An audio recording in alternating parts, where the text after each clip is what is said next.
Hi, my name's Barrett Young. I'm a partner here at GWCPA, and today I'm going to talk about 3 of the relational sides of succession planning that you might not be considering. Our first recommendation when we talk about succession planning is that you need to start with an end date in mind. You should be specific about this end date. You should be vocal about this end date. If not to your employees, then to your key leadership team and also to your family. At GWCPA, we have this end date built in our partnership agreement, mandatory retirement from equity partnership at the age of 60. What this does is it forces you as a leader to continue to develop the next generation, to always have that end date in mind. And so if you are proactive and able to identify it, you're going to work in that direction and ensure that you have a business worth passing off to someone else. This is a hard reality for a lot of people to deal with.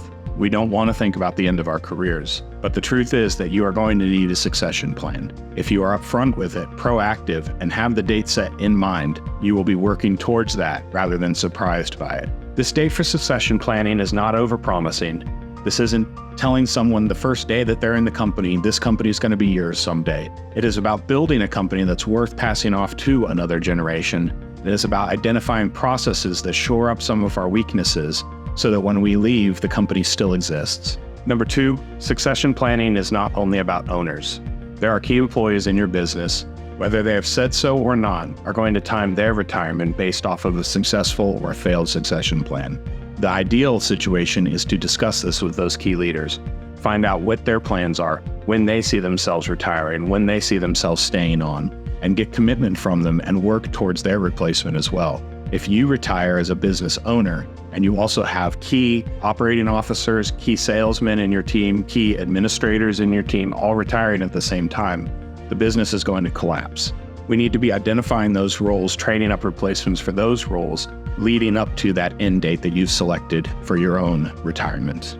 And the third point that you have to consider is you need to communicate this retirement date, the succession plan, to your best clients early. In the years leading up to your planned buyout, you should not be the one closing deals any longer. You should not be the primary relationship holder with those key customers. For the customers who've been with you a long time, you need to be communicating months, probably even years in advance, depending on the business cycle of your company. If you do not communicate this correctly to your key clients, some of them will probably leave before the buyout is finished, thus ruining the value of your company. If you wait until after the buyout is complete, there's a good chance that they might leave anyways. The key here for a productive succession planning is transparency and openness. By setting that date in the future, it gives everyone a target that we are actively working towards, and it forces you to be honest with yourself. It forces you to prepare. It forces you to decide what's going to happen next.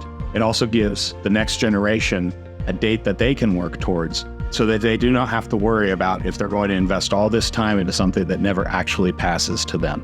If we keep these 3 relational aspects in mind, honesty with ourselves, honesty with our key employees and our leadership team, and honesty with our best clients, it will help to ensure that we will have a business that continues to thrive after we have stepped down.